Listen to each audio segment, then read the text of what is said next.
How's it going? I know. Crazy hectic, right? Well, sit back and relax and welcome to the Mom and Pop Spot.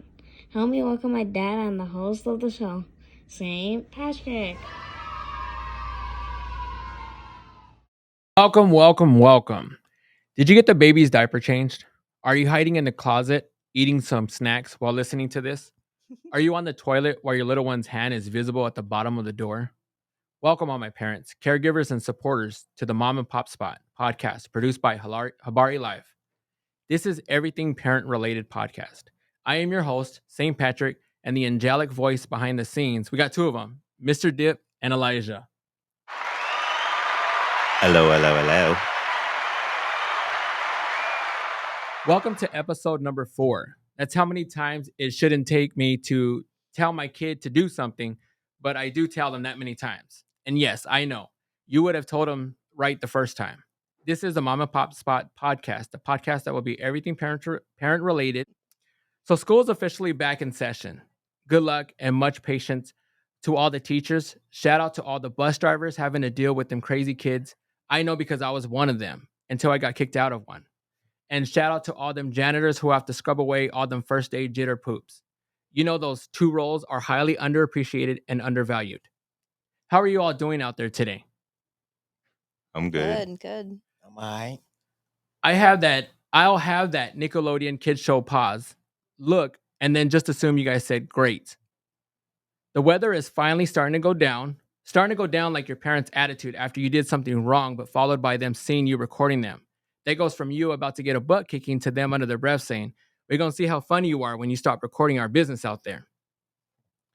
Trigger warning. The episode on this show may at times cover sensitive topics, including but not limited to death. You are advised to refrain from watching or listening to this podcast if you are likely to be offended or adversely impacted by this topic. We have a great episode today. We have an amazing co-host today. I had to bribe my guest to be on the show. Actually, no, I didn't because she's such an angelic person. Like, this lady is super cool. Please help me welcome Desertland Kids Jessica to the show. How you doing? Thank you. You ready for a good show? Oh, yeah. She is an amazing and truly loving human being. She'll school you to some healthy eating habits with great vegan options. And she's not afraid to talk to you about some poopy things. I learned a lot from this lady. Compassionate, humanitarian, and truly a great soul. Thank you. How are the kids? They're awesome. That's Thank great. you. How about yours? They're doing good. They're driving me a little crazy, but yeah. They're doing their job. They're doing their job, yes.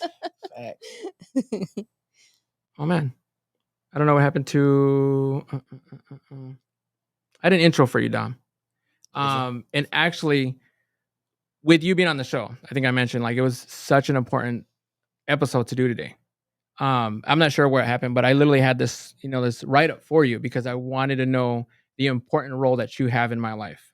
Just the person from the time that I met you, beautiful soul, beautiful voice. I mean, just well-rounded. I mean, just a gem, literally in my book.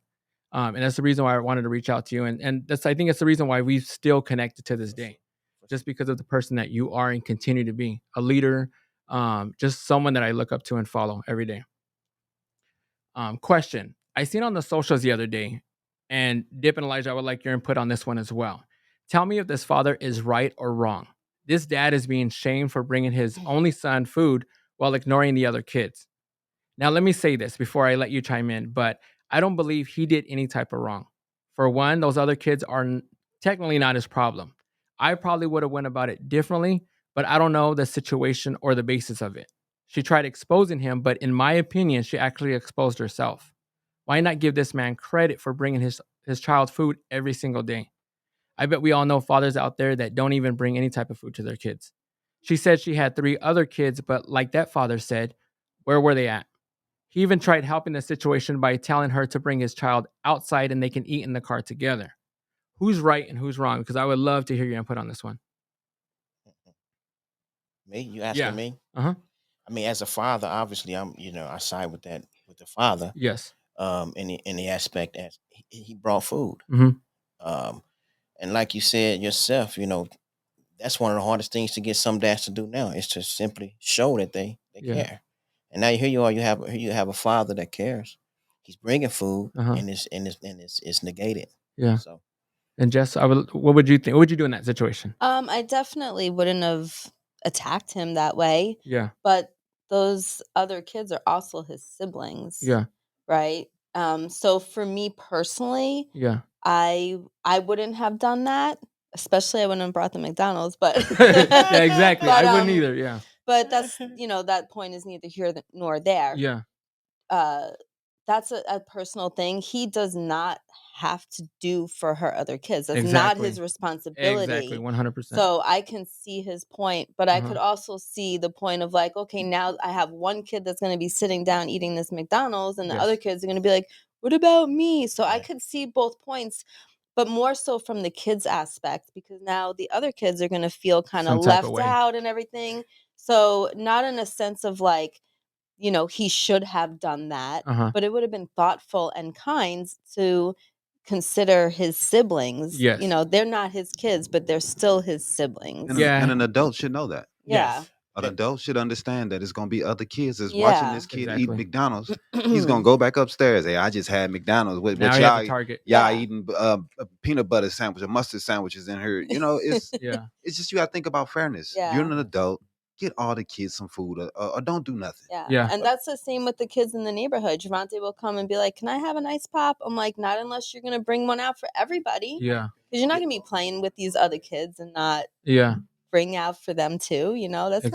not cool. Yeah. So I guess if you're looking at it morally, Mhm. if you're looking at it morally, he tried to fix that by saying, "Look, bring my son." Maybe he couldn't afford for the other Yeah, kids, that's see, true that's- too. or maybe Yeah. he was climbing up a ladder. Maybe he was in a hole. Maybe he was digging himself out of a hole because he wasn't taking care of his child Yeah.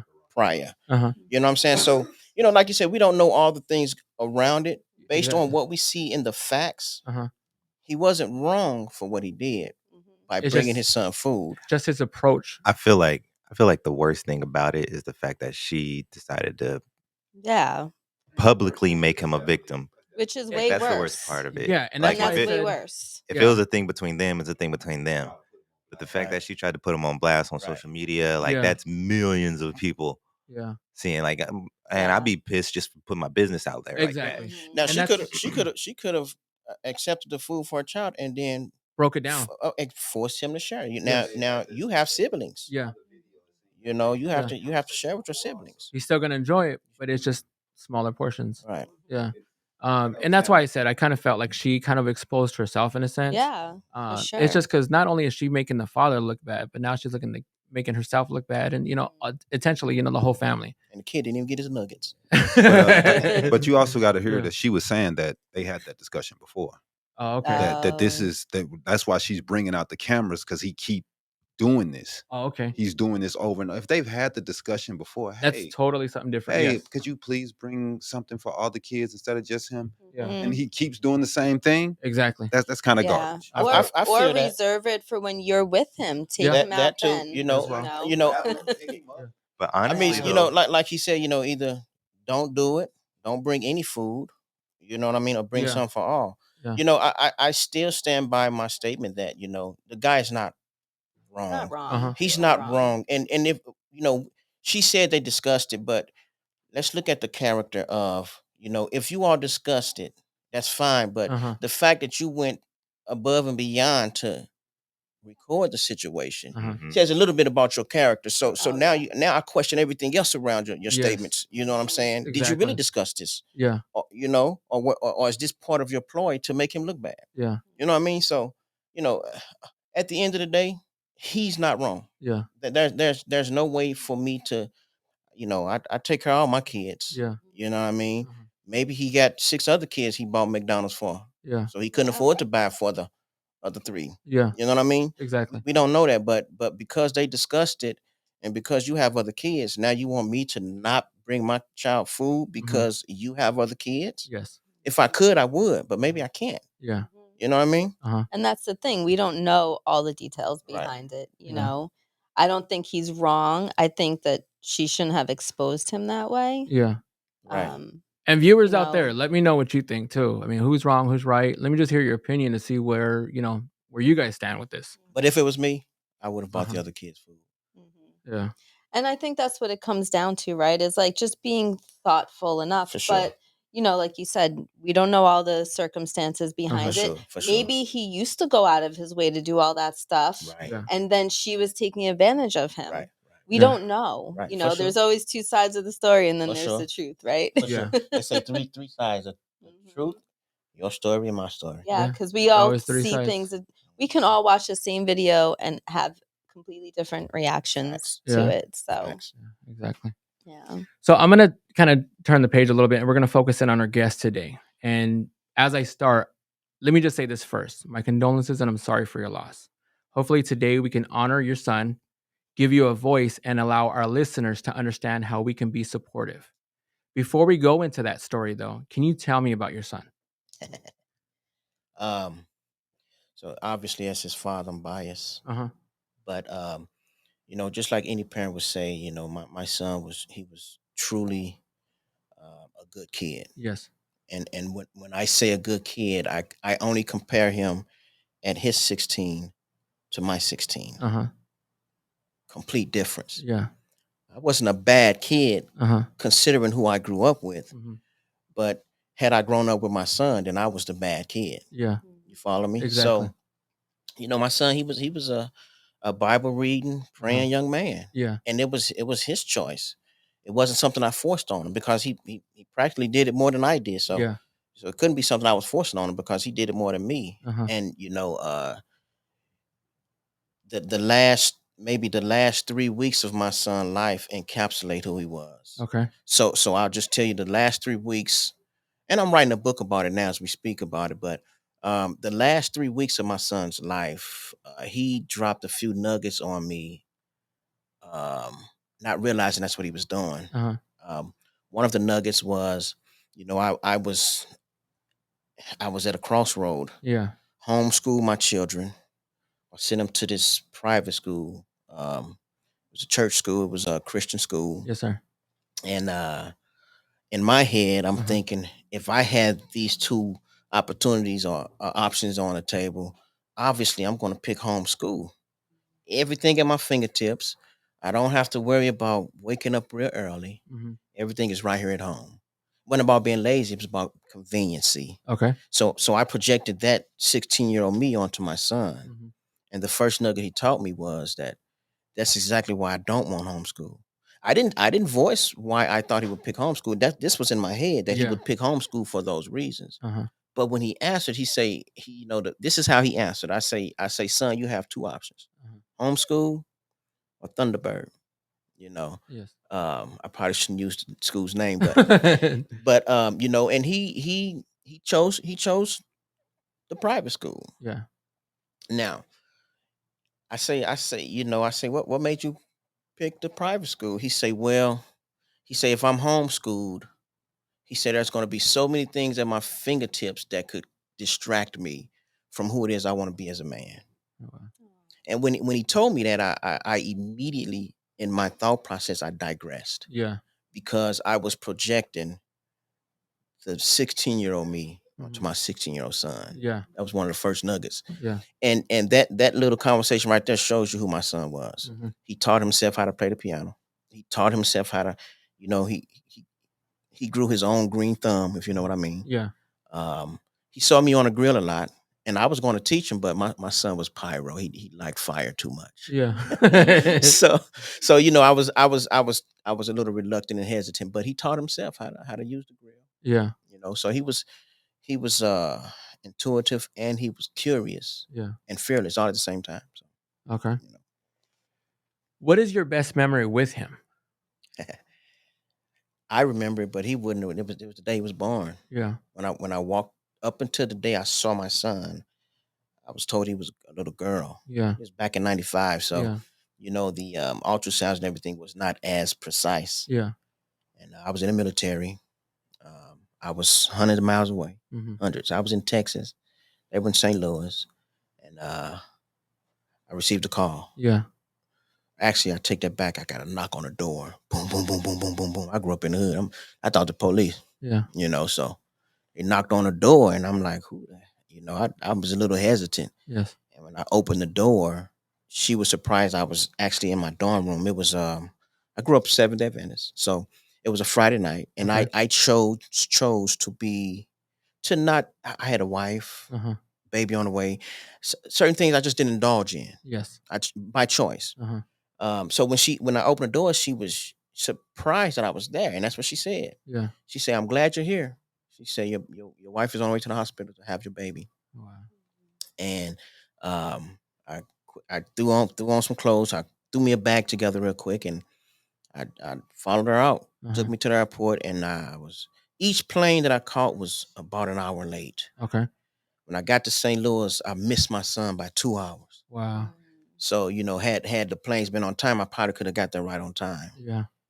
After having my daughter, I probably didn't want to be there anyway. But Yeah. but anyway, when I walked into the room, I saw my wife. Yeah. She was sitting there, and she, I laughed because I walked in, and I call it the beautiful ugly. Yeah. It was the most beautiful ugly thing I seen sitting in the bed because her hair was all over the place, and she had just been through it. Yeah. But to me, that was beautiful. Yeah. And she looked at me. She said, "Yo," I was going to get her. I was walking over to give her a kiss, and she said, "No, go see your baby first." And I walked over to look, and she had him covered up, and I pulled it back, and it was a little boy. Yeah. I was expecting to see a daughter. I was prepared for a daughter. Yeah. Everybody had bought daughter clothes for us and everything. When I was in basic training, she sent me an ultrasound, pink ultrasound. So I was prepared for a little girl. Yeah. I wanted a healthy baby. Okay. But I'd be lying, and any man would be lying to you if he said he didn't want a son first. Don't mean he don't want a daughter. Yeah. Just I want a son first. I want that's your legacy. Yeah. So deep down inside, I wanted a son, but I was so prepared and already in love with my daughter. I was already wrapped around her little finger. Yeah. But when I pulled the blanket back and it was my son, I fell apart. Yeah. And that's the greatest memory I have of my son. Yeah. If I was to choose one, but there's so many. Yeah. And I'm terrified. The last show I was, kind of saying how I'm terrified to have girls. I've been blessed because of the fact that I have 3 boys. Granted, they test my patience every single day. I love them dearly, all 3 of them. And it's funny because when they say, "Who's your favorite?" It's funny because as a parent, you don't have no favorites. You love them each entirely the same. Which is, there is no limit to their love. There are favorite things you like.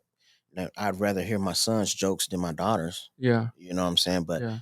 there are certain things I would rather my daughter. So you have your favorite quirks within your children, but yeah, I can't sit here and say that I have a favorite. Yeah. Although I'm my mom's favorite. Yeah. Can you share a little bit of the story of what actually happened? Yeah. So this was a Thursday evening. It was, September the 13th, Okay. 2012, and I was at work. Uh-huh. And there are some times when you certain hours of the day or certain times you get a phone call, and depending on who that phone call is, in your head you say there must be something wrong. Yeah. I was at work, I was almost off, and my wife, she would usually wait till I'm off to call me if she Yeah. needed something, but I never received phone calls at work. Yeah. This particular day caused me to look at phone calls different Yeah. from this point on. But I received a phone call. I was checking a patient in, and my wife, as calm as I'm talking now, she say, "Babe, I need you to stop what you're doing, and I need you to come to where we are." All right. So in my head, I'm working. So if Yeah. you're asking me to stop working, that's first red flag. Yeah. And then you're saying, "Come to where we are." That's red flag number 2. Uh-huh. And I had to know, well, what's going on. Yeah. She say, "Just stop what you're doing and come." She stayed calm. She was Yeah. trying to. She didn't want to sound frantic. Okay. And she said, "Babe, just stop what you're doing and come to where we are." I knew what she was, Yeah. so she didn't have to tell me that. But and me and anybody went, "But what's going on? What is it? Is everything okay?" And then she said, "Babe, just stop what you're doing and come to where I am." So I turned to my coworker. I said, "I have to go. Yeah. Emergency." Had no idea what it was. Yeah. So I hung up the phone. I got in my car and I said a prayer, and And this, I didn't say a prayer because of the situation. I always pray before I got out of my vehicle, Yeah. but this particular time it was a focused prayer. And I said a prayer, and I beat the streets, and I was driving like a bat out of hell. Uh-huh. Halfway there, I had to know. I called again. I say, babe, listen, please tell. She say, she heard in my voice. She say, I just want you to be safe. So just get here. I say, I'm already driving like a bat out of hell. So Yeah. safety is all. I need to know what's going on. Uh-huh. She wouldn't say anything. I say, At that just at that moment, what's going on in your head? Like, what are right you at kinda that thinking? moment, I say, are all three of my children okay?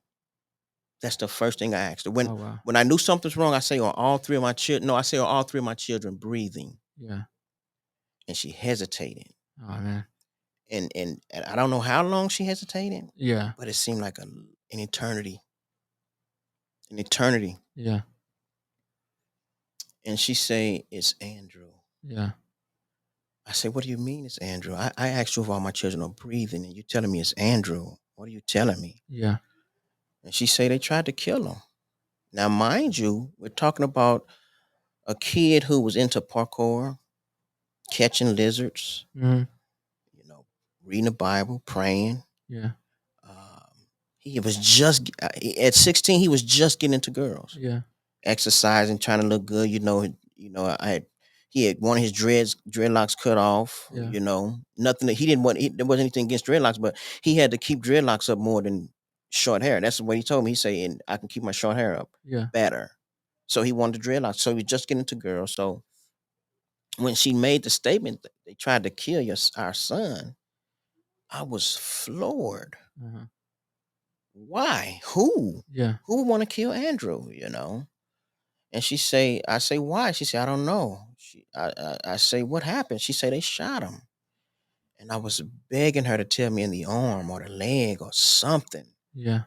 I say, an arm, leg, what? Where did she say? No, they tried to kill him. Bro, I was floored, man. I can't. There are no words. Excuse me, in the English language to describe how the bottom dropped from my existence. Yeah.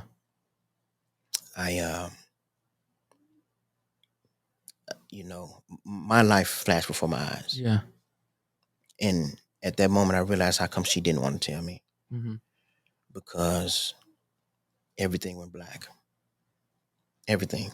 I don't know how I got to where I was. Yeah. I got there. I saw the police lights. And I pulled up, and my wife was still on the phone. I didn't realize she was still on the phone. Yeah. And when I pulled up, I got out the car. The police officer like, you got to turn around. I say, I'm the father of the victim. So are you pulling up to the actual scene? I pulled up to the yellow tape. Okay. I was down the block. Yeah. It happened at the park over on 55th and Osborne. Yeah. And I just pulled on to Osborne off of 51st. Yeah. Something like that. And they had the tape over there, the yellow tape. And when the officer told me that when I told the officer where I was, he said, okay, he said, get back in the car. And he lifted the yellow tape up and he said, just go down to the park. He said, you'll see where they are in the park. Mm-hmm. And when I heard him say that, I heard my wife on the phone say, hello, hello.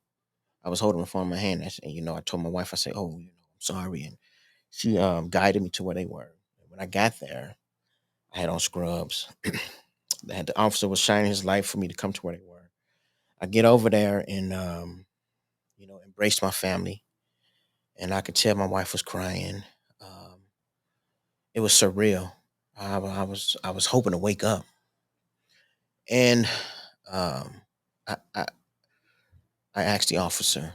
I say his I ain't gonna say his name, but I say, is my son gonna be okay? I just need to know if he's gonna be okay. Yeah. Before we go more into that story, we're gonna take a break real quick. Okay. We'll be right back. All right.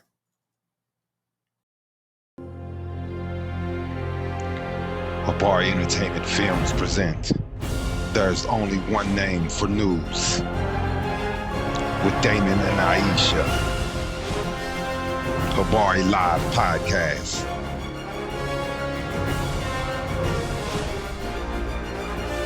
Habari Entertainment, a race against time. On a quest for glory.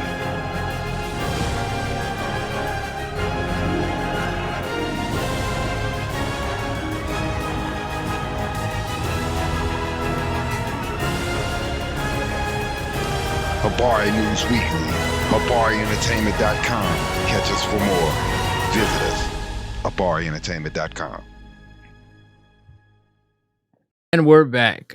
We were just into the story, listening to what eventually happened to this horrendous, horrible act. So you pull up to the scene and you're talking to the officer and you ask the officer, Is my son going to be okay? uh-huh, He wasn't there anymore. The ambulance took him to St. Joseph's Hospital. okay, The police officer, he grabbed me by both shoulders, and I could tell by his mannerism it was bad. And he pointed right at my chest in the center, and then he slid a little to the left. He said, "This is where your son was shot." He said, "Now you have scrubs on." He said, "All I can tell you is that's where your son was shot." And when he said that, I dropped my head, and I prayed, man. yeah, I prayed, and I constantly prayed. Um, we went to the hospital, and we went into the little room where they send you for trauma. yeah, And I was sitting there, and the doctor came around the corner, and I had never been able to read body language the way I read her body language. yeah, And before she opened her mouth, I knew my son had passed. And the only thing I could do was just think about my wife. yeah, He was definitely a mama's boy uh-huh, in the aspect of he treated his mother like his best friend. yeah, Whether he was her best friend or not, she was his. yeah, And that's what I thought about. They shared a birthday. He was born on her birthday. So I thought about my wife. yeah, Not to diminish the pain that I was dealing with, but that's where my thoughts went to her. yeah, And when she got there, she read my body language. She knew what I was going to tell her. What ended up happening was, and I am going back to actually say what I wasn't there to tell you. I could only tell you what I did surrounding what happened to my son. But what actually happened to my son was uh-huh, they were at the park, and he was on the acrobatic gymnastics team. He wanted yeah, to teach his sister some new acrobats he learned. So they Okay. went to the park for an innocent session of him doing acrobats. yeah, And before they could even get into the heart of the park, yeah, this kid walked up to them, my 11-year-old daughter, my 14-year-old daughter, and my 16-year-old son. And he put a gun in my 14-year-old daughter's face and told her and commanded she give him her money. yeah, I don't know what he expected to get from a 14-year-old, but when my youngest daughter saw that, she thought it was a joke and thought he was kidding. She laughed a little bit. She blamed herself for this. And he turned and put the gun on her. And my son was in between the girls, so I can only deduce that he saw the gun was real. And when the kid put the gun on my youngest daughter, he put his arms up and he got between the gun and my daughter and started to say that he started saying that we don't have any money. yeah, And the kid just shot my son and shot him in the chest, killed him. The bullet severed his aorta, so my son was dead before he hit the ground. yeah, I mean, a severed aorta, you almost can't fix that in an operating room. So, you know, um, that's what happened. yeah. What was your last memory that you had of him? So this was a Thursday. Okay. The school they went to was a boarding school. Yeah. That Sunday, I took them to drop them off at Yeah. school. So he was a deacon at the church. I was a Okay. deacon. He was on my team, so I was training him. Yeah. He wanted to go back to school that Saturday. Yeah. Um, it was after deacon duty. he had one of my suits that he wore, and he liked it. Yeah. So he didn't return it to me. He was going. I guess he wanted to wear it the following weekend. But what he did was he packed up, and I ended up instead. I usually would take him back to school on Sunday, Yeah. but he wanted to go back on Saturday evening. I think they had some kind of program going on, or what. Yeah. I can't remember why, but I took him back, and we get to school, and he was just jovial. Yeah. And my daughter, she was up ahead of us, and he was ready to go run and grab her suitcase for her Yeah. to take her to her room.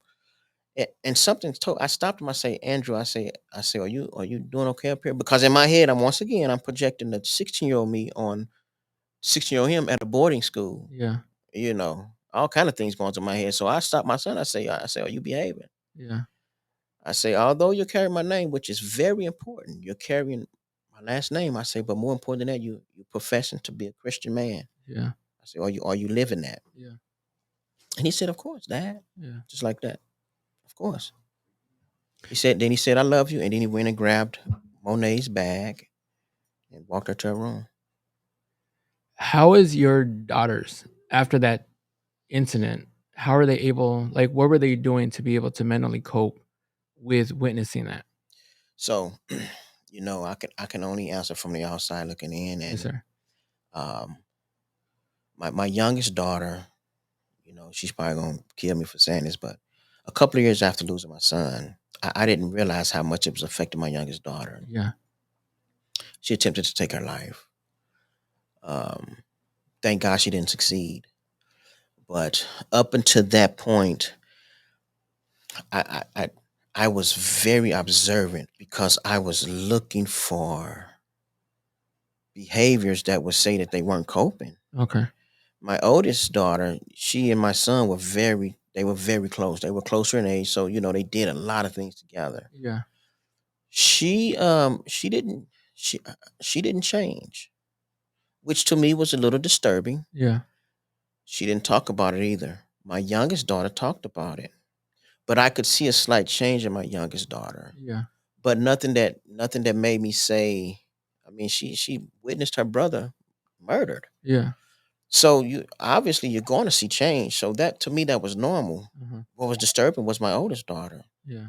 Um, you could tell that they were affected. It was to answer the quick answer is nothing out of the ordinary to make me go past the curious stage of where something ain't right. But I also had to couple that with the fact that they did see their brother murdered. Yeah. So I took all of that, and also dealing with we were dealing with a lot. We were dealing with a lot, and I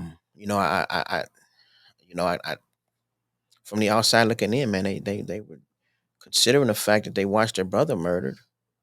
They did good.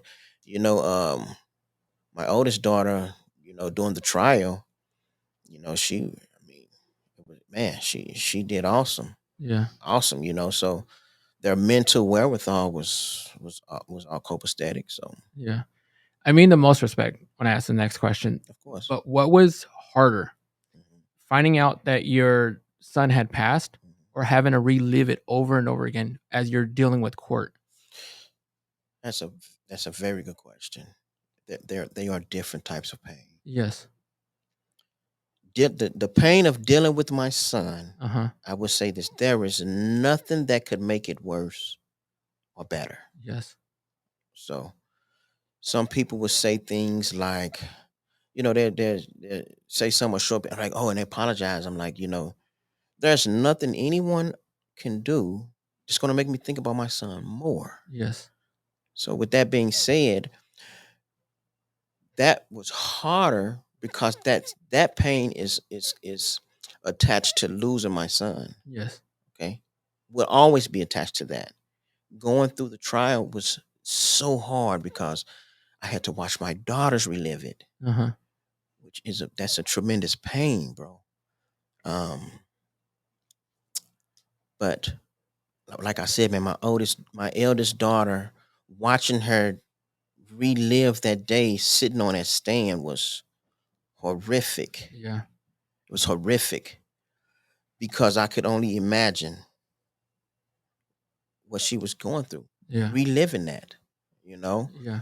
But she shut the lawyers. They tried to, you know, I ain't never wanted to hurt anybody in my life like I wanted to hurt that lawyer when he tried to he attempted to, you know,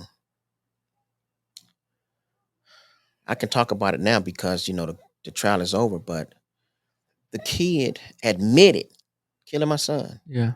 in the preliminaries. So my understanding of our judicial system is, Case closed. He's guilty. but you still deserve a defense lawyer. And what many people don't know is that defense lawyer, if they know you're guilty, their job is not to get you off. Their job is to make sure that the prosecution is fair. Yeah. That's how our system is supposed to work. Yes. Okay. So when knowing that this kid admitted it right there in court, his lawyer tried to stop him because admitting your guilt, and now you done already put a case together to try to get this kid off, and they almost got him off. Yeah. But watching this kid, this lawyer go after my daughter was by far probably one of the hardest things I dealt with in that. But she shut him down. Yeah. Thank God she shut him down. And in the process, it kind of made him look bad. Yeah. But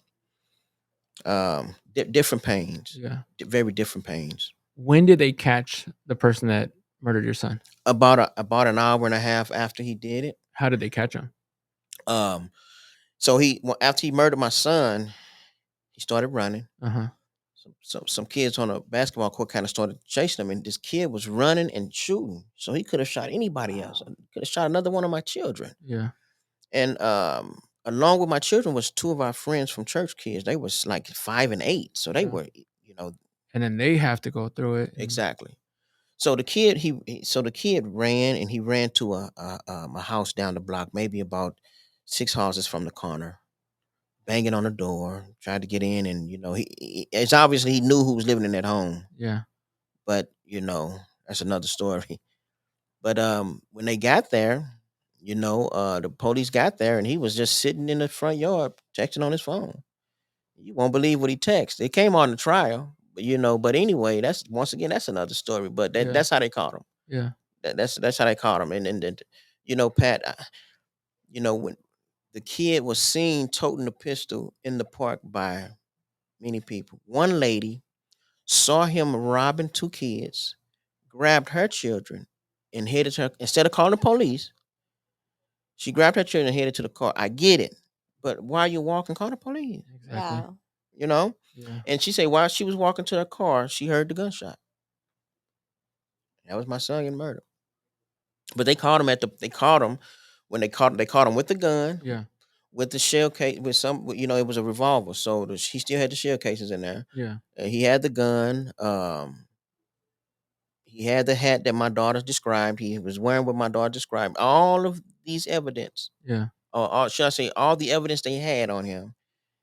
And I'll tell you what, if I was to commit a murder, I'll go find those lawyers and see if they, because they almost got this kid off. Yeah. I think it goes back to our system. I think our system's Oh yeah, definitely very backwards. And I don't want to play the race card, but I think it's set towards how you look.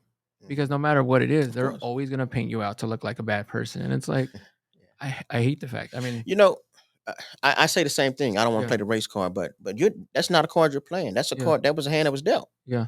So you have no choice but to play that card because that's what America was built on. Yeah. America don't want to admit it, but that's what America was built on.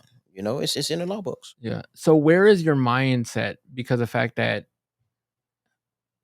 your son passes, you have a daughter that's try to commit suicide. I mean, where are you holding yourself at? I mean, you're also having to console your wife and to let her know everything's going to be okay. Because I know when I heard the news, I was just like, I didn't know how to react to it. And I'm an outsider. For sure. But because of the fact that I knew you, I mean, I kind of knew your son. I mean, his face, his smile would light up the room. Right. For sure. Facts. And I remember my son was just a baby at the time. I hugged my baby because I'm just like, it was deep. Yeah, for sure. But where was your mindset in that? At that moment, as a man, Yeah. we put it upon ourselves to carry the burden that is usually the blunt end of the stick. Yeah. And here's what I mean by that. If we're upstairs sleeping and the door gets kicked in, by nature, your man is going to go into protection mode. Yeah. If you're driving on the side of the road and the tire blow, by nature, I'm going to get out to fix the tire. Yeah. It's not that I don't think my wife can't. Yeah. It ain't that I don't think my wife can't go down there and take care of whoever kicked that door in. But go into protection mode. So after losing my son, I grieved. Yeah. But I had to grieve as the backbone. And the best way for me to do that was I talked about it. I talked about my son. It kept him alive. You know what I mean? Yeah. You know, the day I lost my son, reality and surreal switched. Yeah. Because whenever I dreamed about my son, I didn't want to leave that dream. Yeah. You know, reality became my biggest downfall. If you can understand but the issue was with that is I still have 2 daughters and a wife. Yeah. And I felt so guilty waking up from a dream. Yeah. Okay. I apologize. We're going to take a break. We'll be right back. Thank you. Habari Entertainment Films present There's Only One Name for News with Damon and Aisha. Habari Live Podcast.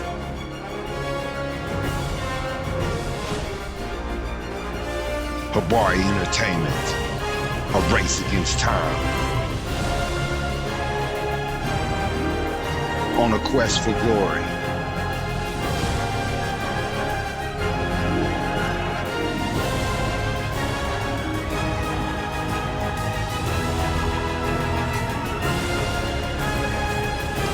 Habari News Weekly, HabariEntertainment.com.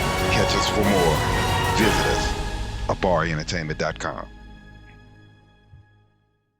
We're back with a special episode today. And I just want to put it out there. If you're dealing with loss or grief, please reach out to someone. Don't hold it within yourself. Reach out. I mean, it's not a good thing. You know what I mean? Just look for help, look for resources. Just please reach out. So if I may have you, continue your story. Of course. So, the way I carried that burden of grief was I accepted it.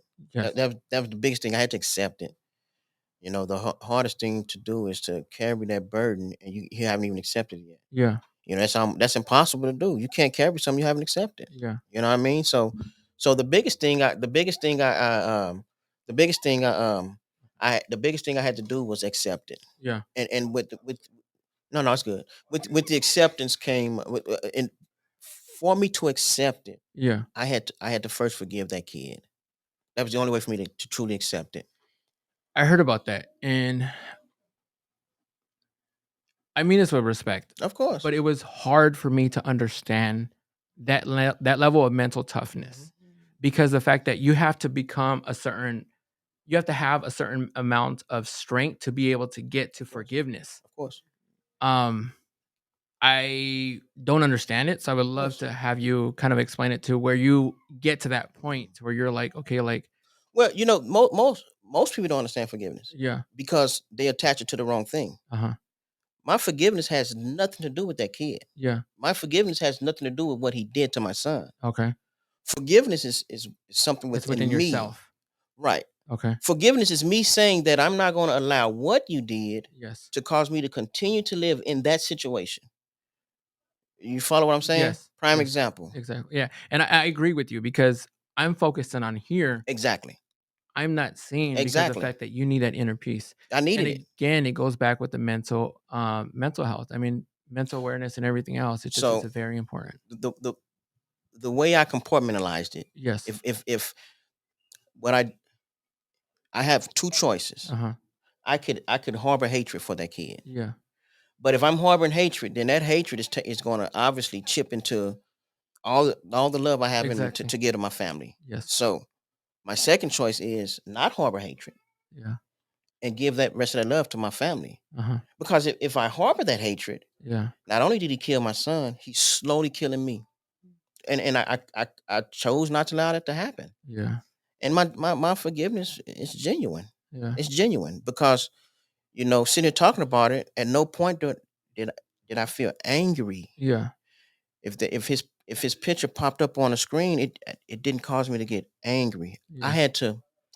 I had family willing to come to Phoenix to do things that were unbecoming of who I chose to foster as a person. Yes. You know what I'm saying? Yes. So, um, along with that forgiveness, I was able to, man, the crazy thing is I met his sister Yeah. and didn't know it was his sister. She was carrying grocery bags and she was struggling. And I genuinely, I'm this type of person. I gave her a ride home and didn't realize it was his sister until we was at the trial. Yeah. Wow. Wow.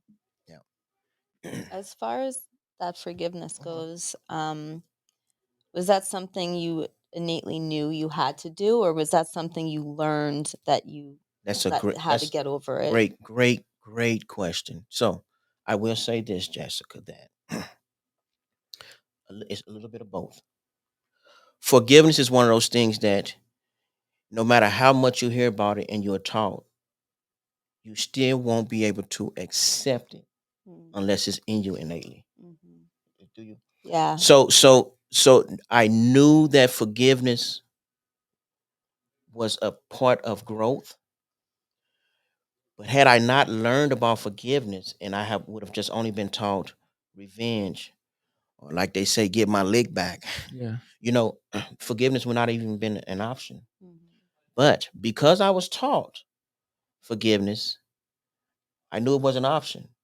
And because I am naturally a forgiving person, it was I guess you could say it was innate. Mhm. You know, I will say that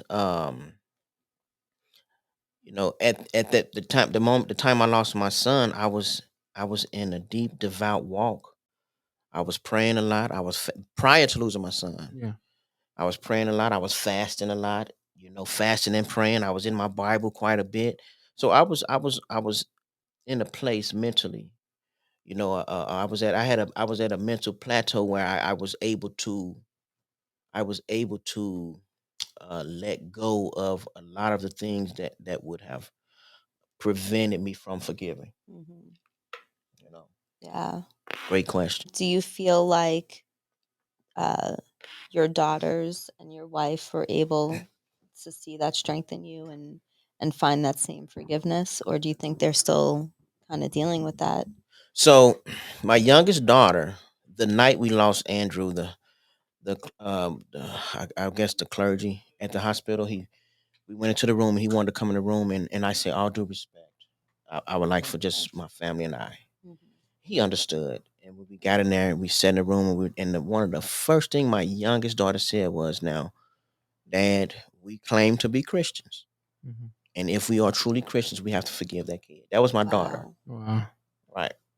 My youngest daughter said that, and you know, I knew it, but to hear my daughter say it was tremendous. There are so many stories surrounding the loss of my son, and I know but prior to losing my son, he verbally said to himself that he'd give his life to save his loved ones, and that's And exactly what he he meant did. it. That's exactly what Yeah. it is. Exactly what he did. Have you spoken to that person? Have they reached out or No, I did let them know that I would like to one day visit him yeah. after the trial. I verbally forgave him. Did he show forgiveness at court? He showed some remorse. There were moments when he didn't, and I allowed his lack of remorse to dictate my actions, Yeah. if you will. But um, I believe he accepted my forgiveness, and he was able to see that it was genuine. It Yeah. wasn't, because when I forgave him, there was no cameras. There was no cameras going on. I looked him in the eyes, and the first thing I said was, you know, I hurt. I said, but I want you to do your time without wondering if the father of the kid you murdered hates you. I said, I don't. I hate what you did. With from the bottom of my heart, I hate what you did. I say, but I do forgive you. Just like that. Last week, I was going over the show and I was trying to think of a way to introduce a specific guest of who was going to be on the show. And the person that was actually on the show had a stillborn. I found myself grief adjacent and on what the right numbers to say when I had to announce how many kids this person had. What do you say is the right way to ask? I mean, because you still want to honor your son, but you're in that. When I was speaking to this co-host, she was like, I didn't know what to say. Okay. I didn't know if I should say I have this amount of kids or if I should say I have this, because then you're opening up the Of conversation. course. But at the same time, I still want them to talk about that other child because it's still a part of them. So But I don't want to be insensitive by saying no, that. no. So when in doubt, just you have to you stick to the English language. Okay. And I don't say that to be joking, Yeah. because if we know what had means, we know that it's past tense. Yes. To say you have 3 children Uh-huh. would insinuate that I have 3 children living. Yes. Now, am I wrong if I say I have 3 children? No. Uh-huh. But based on the English language, I Yeah. had 3 children, but I have 2. Uh-huh. Yes. Yes. That does not diminish the love I have for my son. Yeah. Because I say I have 2 daughters Yeah. and I had a son, doesn't mean I love him less. Yeah. It's just telling the truth. Yeah. The wrongdoing was taking my son's life. Yeah. Saying that I had 3 children is not. Has your perception on death, has it changed? No. In what aspect do you mean? Because you look at death as one thing. Mhm. And now that your son has passed, I mean, Mhm. now it's like, I guess when trying to like put the not necessarily the puzzles together, but I'm trying to like, I guess, get an understanding of it. For sure. It brings to me, and this is just my opinion, but I feel like it might bring some type of peace Mhm. with death now, because now you kind of have this idea that it's going to be a beautiful thing because I'm going to reconnect with him. I'm going to reconnect with the people that have passed. Mhm. So prior to losing my son, I already had that belief, Yeah. which is why I quickly answered, no, my perspective on death has not changed. Yeah. What has changed is the color of the lenses of life that I now view this journey. Okay. That has changed. Yeah. But my perspective of death is still that, yes, one day, based on what I believe, I will see my son. Yeah. Based on my understanding of death, my son is not in heaven Uh-huh. looking down on me. I've never believed that, when your loved ones die, they go straight to heaven. I Yeah. don't believe. Heaven would be a sad place. Yeah. Because all these loved ones will be looking down on you, hurting. Yeah. That don't sound like heaven to me. Yeah. So, but nothing against what other people believe. That's how come I don't believe that. Yeah. Because if my loved one is looking down on me, heaven is not a happy place. Because Yeah. if I pass and I look down on my family hurting, then what am I doing in heaven? Hurting. Exactly. I'm hurting in heaven. So Yeah. no, my perspective on death has not changed. But I do believe I'll see my son again when the time is right. Okay. Do you feel like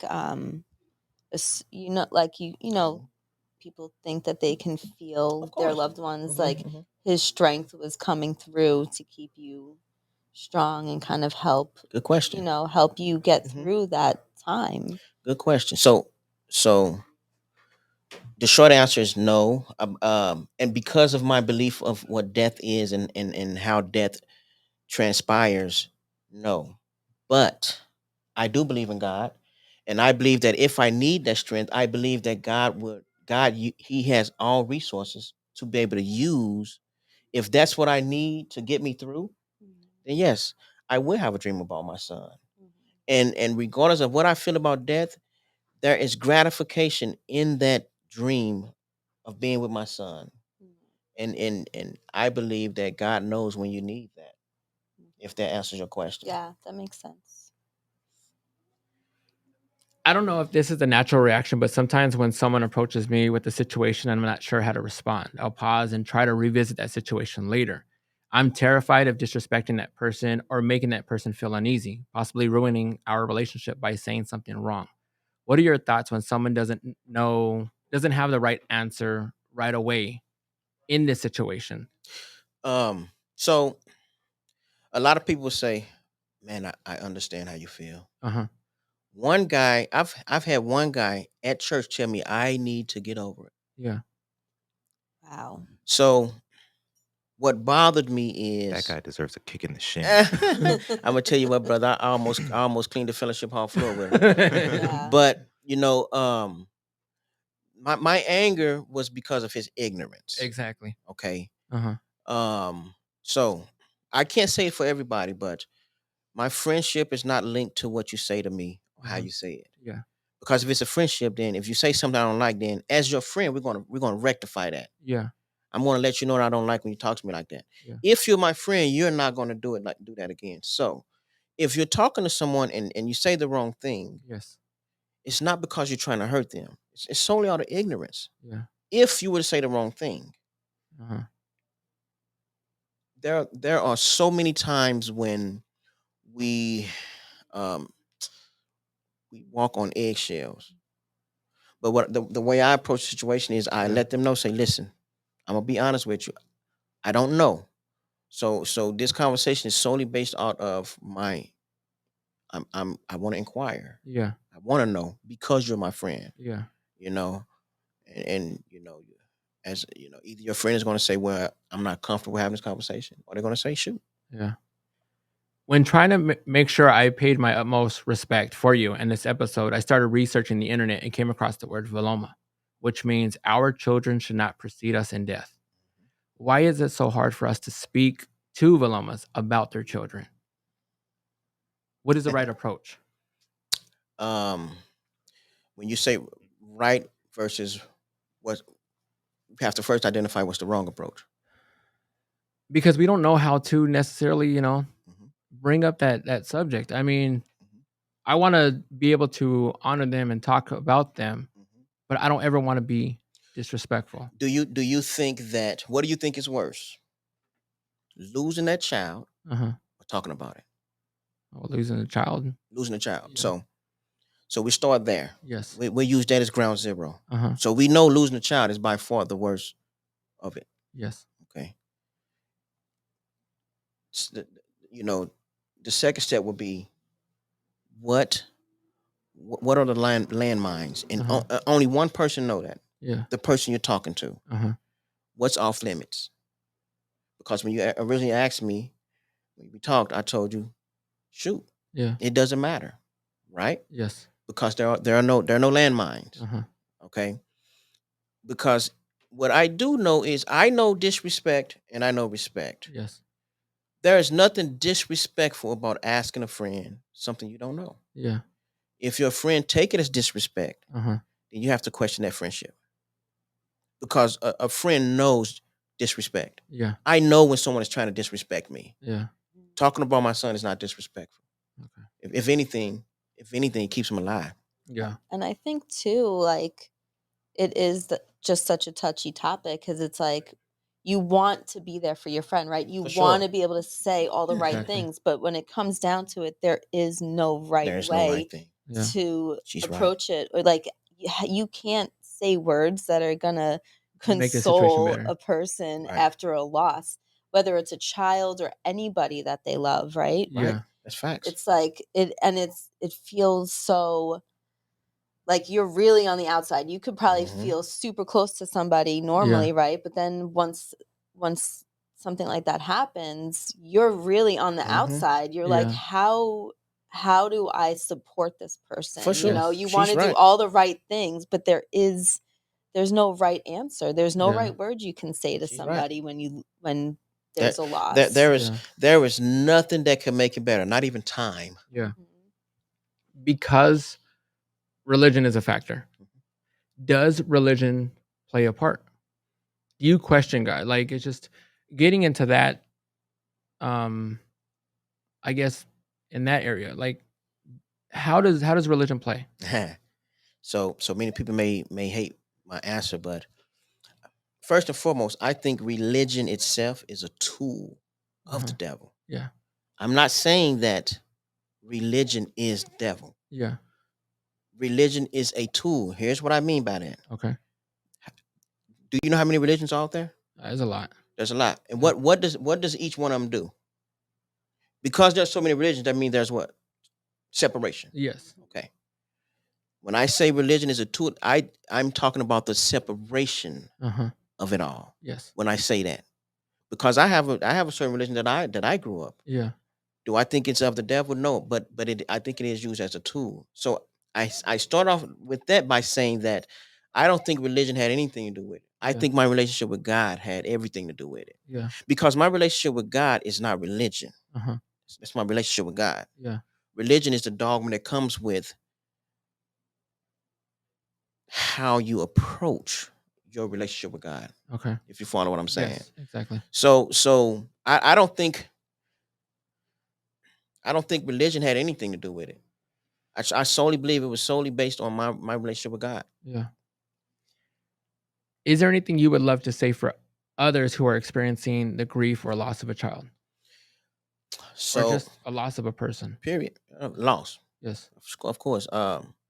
First and foremost, however you lose someone, Uh-huh. however you lose them, you have to accept it. Yeah. That's if you skip step one, Yeah. and that's accepting it, Uh-huh. you're gonna stumble the rest of the way. Yeah. That first step, if you miss that first step with anything, Uh-huh. you're gonna stumble the rest of the way. So in this particular case, I think the first step is accepting it. Yeah. And many may say, well, what is accepting it? What does that mean? Accepting it means whatever you believe the outcome is going to be, whether Yes, you sir. have somebody who believes you're going to see your child again or your loved one again, Uh-huh. or whether you're someone who believes you're never going to see your loved one again. Yeah. What you have to come to grips with is whatever outcome you believe, you have to accept that. Okay. And I think that's just single-handedly the most important part of any loss is accepting it. Yeah. What would you love to say if your son was here today? If my son was here today, Yeah. oh my goodness, that's a very good question. You have just a few minutes just to tell him something, anything. My son will be 27. Yeah. Right now. So I lost my son when we was transitioning from father and son Mhm. to friends. Yeah. So if he was here now, I could only, think of my son at 16. But he and I had a conversation, and this was within that 3 weeks of losing him, and I explained to him that you are transitioning into becoming a man. Yeah. You have to start thinking as a man, Yeah. because as the man, you're gonna have to accept the fact that you're gonna be the one that get the blunt end of all the downfalls, Yeah. whether you like it or not. Uh-huh. You're gonna, because if we're struggling Mhm. and I done lost my job, everybody's gonna look to me. Yeah. And I explained to my son that, you're becoming that man. So what I would say to my son right now, if he was Yeah. here today, is how does it feel to be a man? Yeah. We shouldn't have to bury our children. In this case, you had to burden that weight. And at times we want to reach out, but I understand our silence doesn't speak support. How do we offer support? How do we offer you a voice? How do we honor not just your son, but all children all over, so that way their names can be spoken time and time again, so that way they live on? I think support has to come from how you support someone has to come from the person that needs the support. Okay. Okay. If I walked in this room and my arms didn't work and you try to give me crutches, my legs work. Yeah. It's my arms just not working. Yeah. So I have to let you know where I need support. Yeah. Right. So I think that the same thing with in that case, that people will let you know. Yeah. Sometimes the worst thing you can do is try to help somebody who don't need help. Yeah. You know, that's just as bad as ignoring them when they do need it. Yeah. You know. Yeah. What did you find was most helpful from the support you got? You know, the crazy thing is the that immediate time after losing my son, so many people brought so much food. Mhm. We didn't have to cook. We didn't have to get up. And it may seem minuscule, but there were all function of life was on pause. So and we're talking the immediate time right after losing my son. Any little thing that people did helped.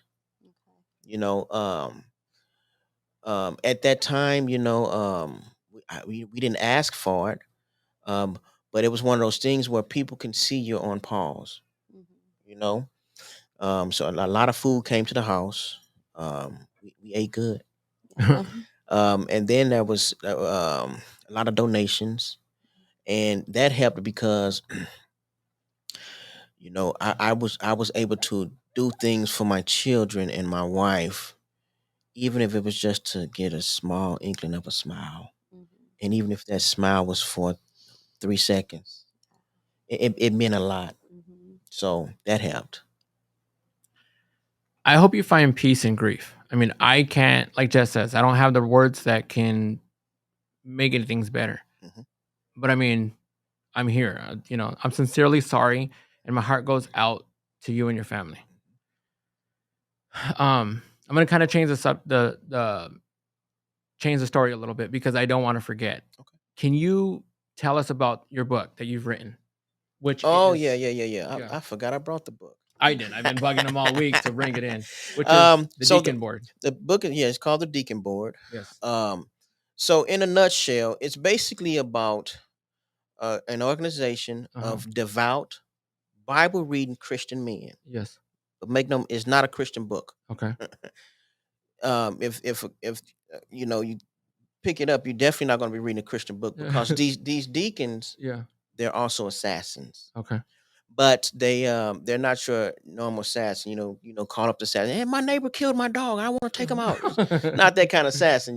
But Yeah. they are elite, top of the line assassins. But they only get their word from the elders, and Okay. the elders get their word from God. Yeah.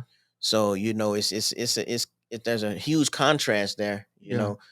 So now God's sending it's a story. It's just entertainment that I love writing. But I think it's great entertainment. They're not so they're assassinating folks that, like, prime example. Let's say this kid murdered my son and got off. Yeah. Those lawyers almost got this kid off. He might have gotten a visit from the deacons, and they would visit as a deacon and say, hey, look, you were guilty. Yeah. So I come as a deacon, but it's your choice if I leave as an assassin. Wow. You know what I mean? So that's Yeah. basically what the book is about. Where can they find your book at? Amazon. Okay. And can you tell us how to find it? Yeah. So when you go to Amazon, you Uh-huh. have to go to books. Okay. So you can probably just type it up in Google. I think enough people have purchased it to where it'll pop up in Google. In fact, somebody can probably check right now. If you go on Google Yeah. and you put in the Deacon Board, Uh-huh. confess or else. Okay. So it's going to be the Deacon Board, Uh-huh. confess or else. It should pop up Okay. on Google. But if you go on Amazon, go to books Uh-huh. and you type in the Deacon Board, Yeah. DEACON BOARD, confess or else. Okay. Which says that's they visited, like, you was a pedophile, you're guilty, you better confess or else, you know what I mean. So basically what it's about. Yeah. And then we're gonna go on to our next segment. Nobody's gonna know. This is where we give out a random hack, fun fact, message, and sometimes joke. The hack is to put hot glue to seal up those bathroom toys. As many of us know, after a few playtimes for the kids, that the water toys start to build mold, and we end up trying to clean them or throw them away. But by sealing them with glue, you eliminate that problem. The fun fact I wanted to say is if your little one gets something stuck in their nose, close their mouth with your mouth and blow. That thing will become unlodged and chewed out. Please don't pick it because you'll make it more stuck. Also, make sure you don't have food in your mouth. Make sure you don't have bad breath because it's going to be very unpleasant to that child. And today's joke, you might know this, but I'm still going to corny it up for you all. And for everybody that says stop using jokes, I'm still going to use those dad jokes for the moment. But what did baby corn say to mama corn? Uh-oh. Can we get it popping?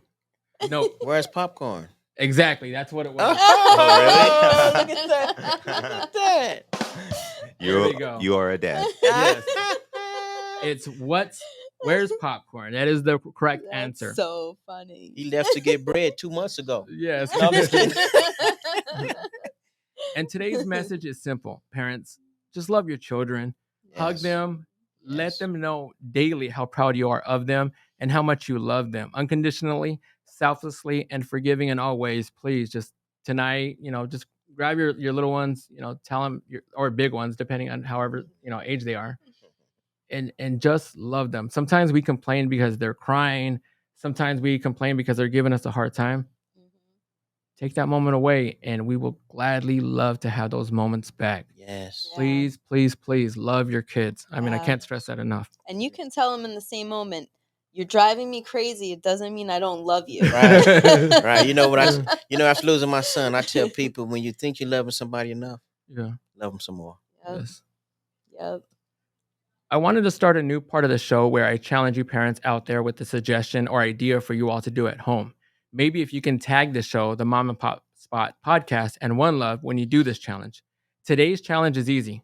Sit at the table at your next gathering, no devices, no distractions, and just talk about memories you have as a family. Talk about your day. I don't care what it is. Just conversate. Build those memories, because time's going by so fast. Our kids are growing up too quick. We're losing, that small piece that's going to build those memories. We don't even bring electronics to the table. when I'm going to we eat. hide after you said that, because I do. Actually, no, I take that back. We don't have them at the table unless we go out. Yes, we do. Sorry, Mom. But but I'm working on it. I will work on it. Families don't even eat at the table anymore nowadays. They Wow. don't. Yeah, they're Yeah. all scattered all over the Yep. place. And so today's challenge is, please sit at the table and just conversate. Look at each other. Yeah. You don't have anything to say, just look at each other and play the stare game or whatever. Right. If you're dealing with grief or loss, please reach or visit the centerforcompassion.com. Again, that's the centerforcompassion.com, located in Phoenix, or SAMHSA. I don't know if I said that right, but it's SAMHSA.gov. Once again, that's S as in Sam, H as in Adam, M as in Mary, H as in Henry, S as in Sam, A as in Adam.gov. It's a national helpline. You can find some guidance on those pages, but please, please, please, like I said before, seek help. You are not alone. As we wrap up this show, I want to give a huge shout out to today's co-host, Jessica. And where can they follow you at? Jessica. I know I caught you off guard. I Yeah. apologize. I don't even know my names on Yeah. Facebook or anything. Delicious Dishes. I probably said that Delicious wrong. Dishes. Yes. Yeah. Delicious Dishes. 602. Yes. And then I think my Instagram is Jess Marrero, Yeah. but MARRER0. Perfect. And just one S. Okay. JES. And the other one was YouTube. No, we have a food page that we do for, yes. for cooking and stuff like Okay. that. Yeah. And then Healthy mostly eating on too. my stuff, I just Okay. post a lot of health Yeah. stuff. Yeah. Yeah, that's funny. I was just saying I'm about to become vegan. Yeah. Yeah. Well, hit me up. Oh, for sure. And I want to thank my Follow guest. Delicious Dishes 602. Say it Yes. again. What is it again, bro?